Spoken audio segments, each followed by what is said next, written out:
Hey guys, welcome to Marcelo Time. I wanted to talk to you guys about this Breitling. The reason I actually make this video is because I'm not going to keep this watch for long, because I'm actually planning to sell it. But in the time that I have the watch, I'm going to actually tell you guys a few things about this piece and why I actually brought it, why I actually approached this piece. So let me see if I can do the focus here. 1 second. Supposed to, here we go. Sorry about that before. This watch I actually bought it in 2015. It was already used. Retail of this piece, of this watch, was around, I would say 11K. I got it nearly 60% off already as a used piece, so I actually bought it for less than 5K that time. This is of course the Chronomat 44 GMT with the gray dial. The movement inside is actually the B04 because it contains a GMT function.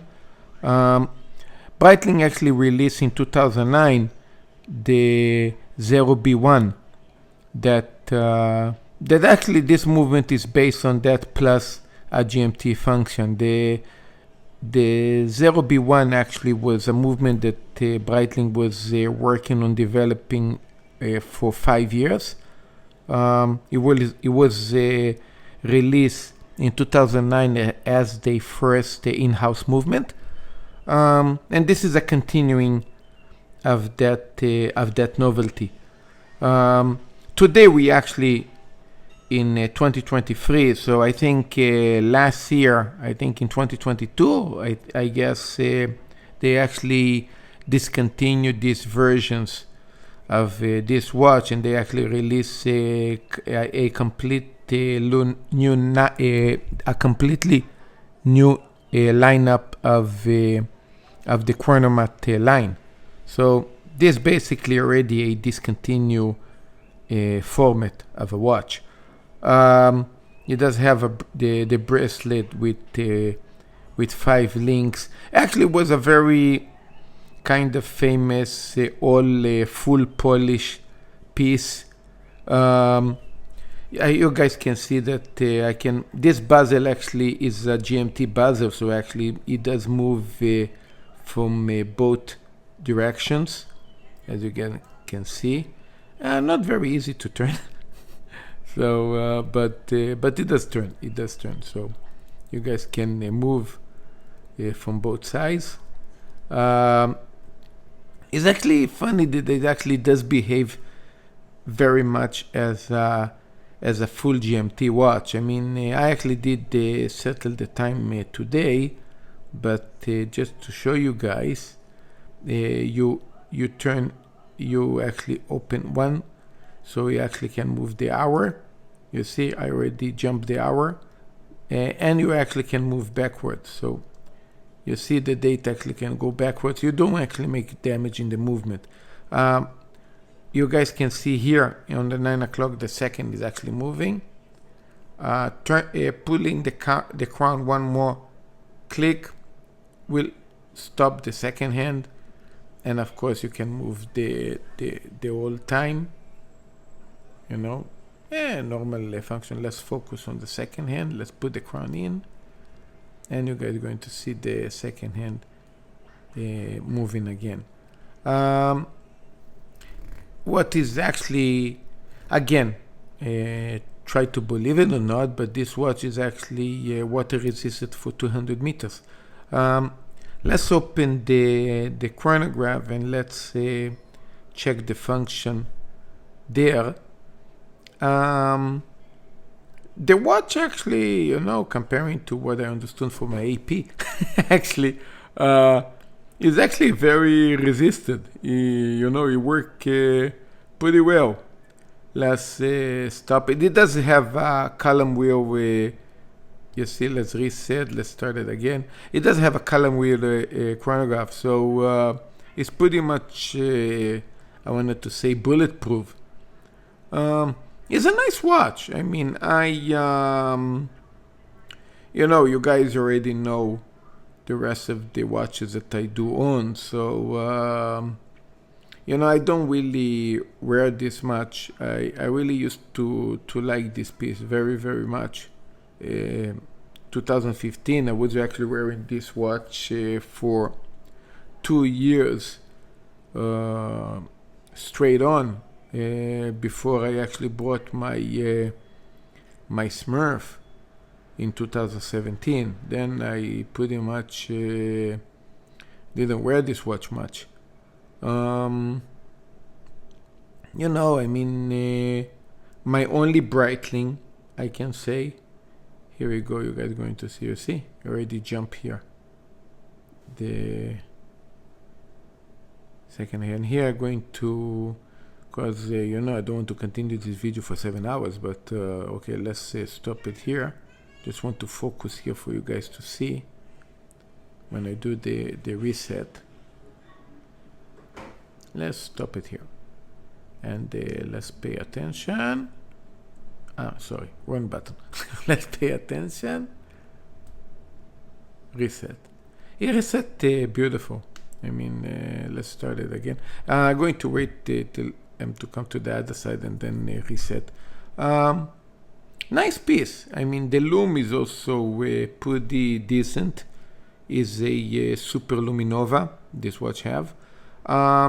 Another thing is this actually function watch. This watch, the B04 Chronomat 44 GMT, came out I think in 2010, a year after the release of the 2009 Chronomats. Here we go. Let's stop here and reset. This watch, what else I can say about this one is, I think back in 2009, 10, actually even before these new versions of the Chronomats. I mean, the older Chronomats was pretty popular back in the day. It was a very macho watch that a lot of people used to like it. I mean, I think when I got it in 2015 was already probably the beginning of the end, because then people started to look more into other pieces, I guess AP, Patek, like Nautilus, and Royal Oaks, and it wasn't that much a thing back then. I mean, people didn't really look so much. They actually look into this behemoth thing. By the way, this watch, it weighs about 220 grams. Already minus, let's call it minus 2 link. It's actually difficult to call these links, I think. You have a stamp class, is of course a closed case, but when you close it, even so it's stamped, you do feel this kind of click, and it's a very satisfied click when you close, of course with the safety deployment here. So it's actually sorry, you do feel actually the click here, a little bit difficult to open when you press and you put your finger inside, but yeah, is I don't know, you do feel this kind of click here. It does have, you see, it actually does go inside somehow, give this kind of feeling that is not a press class, but it actually is. So, and here is the safety that you guys close. So yeah, I mean, pretty decent watch, pretty heavy. Here I'm going to put this watch here, take out my Platinum Daytona. I mean, this is a pretty heavy watch by itself, but also holding this is actually funny. This is now 270 grams, and this is 2020 kind of 220 is head heavy. So I actually did it pretty tight. I'm already used to do that with the Daytonas already. So you close it. Kind of. I don't know what you guys think. You guys think is a beautiful watch? I mean, I didn't wear this for a long time. Another thing I wanted to say about the movement. This movement was pretty much, I can say, ahead of its time with his 70 hours power reserve. Yes, that's right, 70 hours power reserve on a piece that came out nearly in 2010. Rolex, starting to put... let's not forget this one. This one, still, the old Platona came out in 2013. But basically, this model of the watch came with the Rolex movement in 2001 that was already with 70 hours power reserve. Yeah, so definitely the Daytona is definitely ahead of its time with the 70 hours power reserve movement. But this also, respectively, Rolex actually put 70 hours power reserve on the GMT and on the sub. Only, I was saying, the sub was in 2020, and the GMT was in 2017. Other brands, I think Omega still on the Seamaster still is 50-something hours power reserve. Also the new Speedies, I think they are not 70 hours power reserve. So still pretty much ahead of its time with the power reserve that they have in this movement. Cons that I can say about this watch is now is actually is missing time a little bit. In 24 hours, I think this watch is missing maybe like 10 seconds or something, maybe a little bit more, but it's not like super precise that the Chronomat I think a paper that this watch come with actually apply.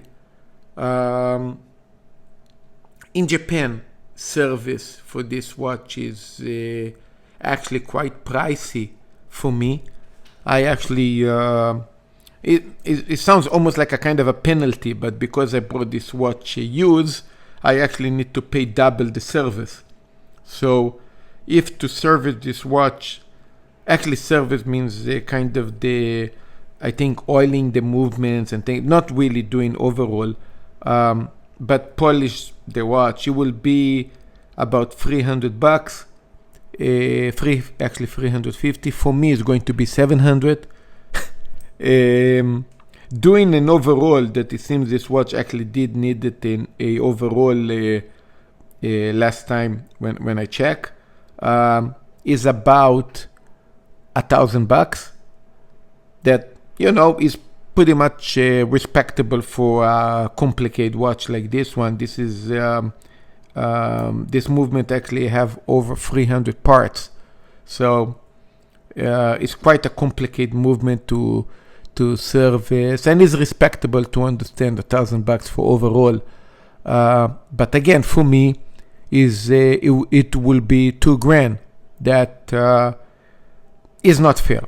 Let's put it this way: it's not fair. I mean, $2,000 to pay for a Langhezone Patek AP, I guess.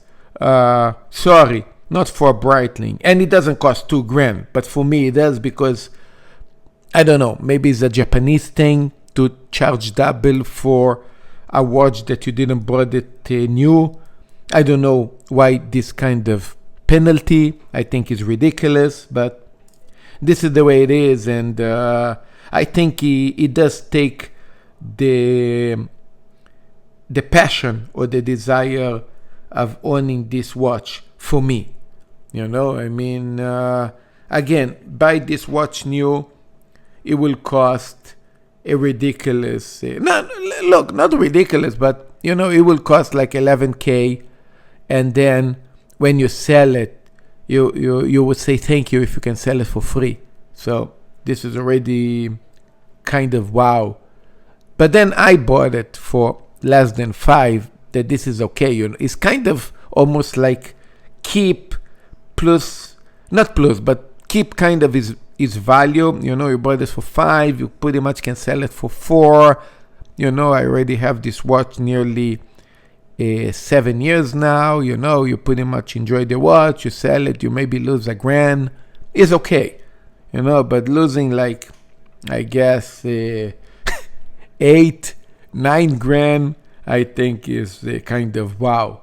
But then for that reason, you're getting a penalty to pay nearly double the service, you know. I mean, what the heck, you know. So it does make you feel like, yeah, you know. So I guess this is really the reason I want to sell it. I want to get rid of it. I don't want to get rid of it because it's a bad watch. I just want to get rid of it because it's a bad service. How I say, everything to do with you know, you are a watch collector. You buy watches to enjoy them, and then basically you're getting screwed up by the policies that they have here. So sorry, man. I mean, I'm not into it. You know, as you guys know, I have a very good relationship with Rolex, and regarding, you know, saying buying retail and service, yeah, no worries. But even my old piece, they don't charge double. You know, I do get a lot of respect here. So, by the way, let's put 2 of the chronographs one next to another. The Platona is amazing. It's gorgeous. But, hey, I mean, nothing to say really bad things about the Breitling. It's not like a beauty queen near an ugly duck, you know. I mean, the Breitling is pretty nice, you know. I mean, again, I mean, how we say, I guess, taste, right? I mean, but it's not that bad, you know. I mean, I think it can be appreciated, seeing these 2 pieces one next to another. Yeah, I mean, I actually like it. Of course, I mean, it's actually funny. It was a review about the Breitling, but it seems I'm already doing a review about this Daytona as well. But you know, when you actually punch the chrono here, it's kind of very it's a very satisfied feeling. It's very springy, you know. So you press, you start. Okay, let's open here in the bottom here. Try to focus, try to get the focus that I had before. Wait a second.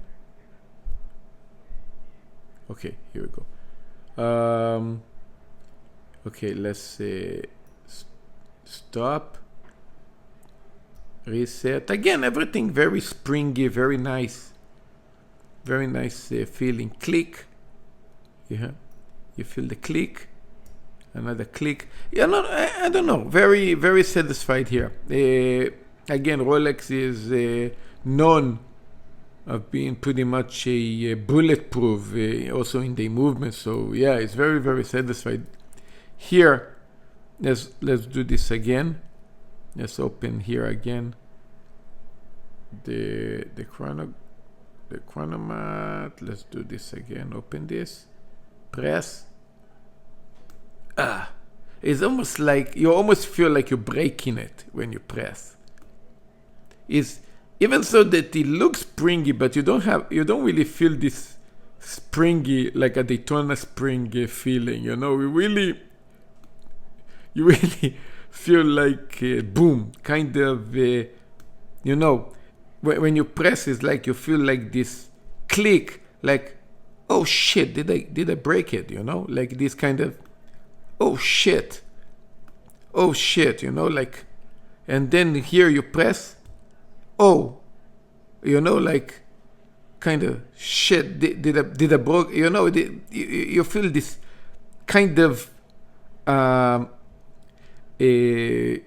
almost like to say, yeah, you're breaking it. You feel like you're breaking it, and then you press again, and then you break it again. You feel this kind of. You don't feel this with the Daytona. You know, with the Daytona, it's pretty much. You know, you don't break it. You know, kind of feeling. You know, it's like tick. You feel the click. You know.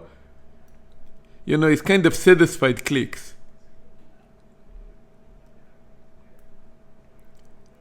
Again, it's kind of satisfied clicks. I don't know how to explain. You know, you really have to. I almost wanted to say I have to have a Daytona to understand that. Very very subtle, small click. Not that hard push. Also, kind of the noise is higher. Is a higher pinch in the noise. You know, it's a higher pinch, and then here. Again, kind of higher pinch, but you don't feel this breaking kind of feeling, if it makes sense, you know. Here you do, but hey, I mean, pretty much, as you guys see, spot on the 12 o'clock. Pretty sad. It doesn't. Very much like the Daytona, also spot on the 12, you know, like kind of very very okay kind of movement, you know, very very satisfied. No problem there, you know. Again, GMT function. I mean, Daytona is only time that you can barely see, and the chronomat function. This one is chronomat function, GMT function, actually kind of diver as well. I mean, this watch actually you can go dive with it 200 meters. I mean, no, sorry. I mean 200 meters water, 20 bars. What? So I guess yeah, diving. I would say 30 meters. Really making a dive. You can dive with this watch. No problem with that. And the GMT function here, you really can time a true free time zone comparing to the Rolex GMT, because you really have. I'm going to focus here, as you guys see, double 24 hours on the dial and on the bezel. So you guys see 2, 4 on the dial, 4 on the bezel, 6 on the dial, 6 on the bezel, and so on. You guys see? You guys can see that here, 12, and of course 12 here, 14, 14, 16, 16. So when you move the bezel, it's actually fun. You actually guys can time in GMT function even without paying attention to the GMT hand. You know, just use your imagination. You see 22. You move this. Here is already 23. Here is a 24. Here is already 24. Here is 1, 2 o'clock. So nearly you guys actually can already calculate like that. Of course, being here, you guys can see this is the GMT is on the, let's call it on the 11 o'clock in the morning. But here, and it's actually funny, it would be hard for you to know 11 after you actually move the buzzer, but you know because it's riding on the dial. And then you see now by moving the buzzer, so now is around 15, how we say 3 o'clock in the evening. So here is 10 o'clock, kind of 11 o'clock in the morning. No, wait a second. What I'm talking about?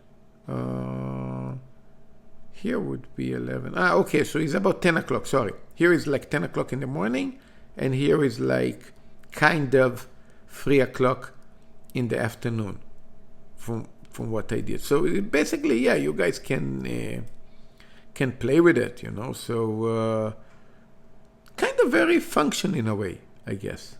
I don't know. You guys decide. Anyway, thank you for joining me on this kind of Breitling video. Kind of a very fast video that I did about this Breitling, you know, just to do it, you know. And see you guys later, you know. Cheers. Focus here a little bit more. Cheers, guys.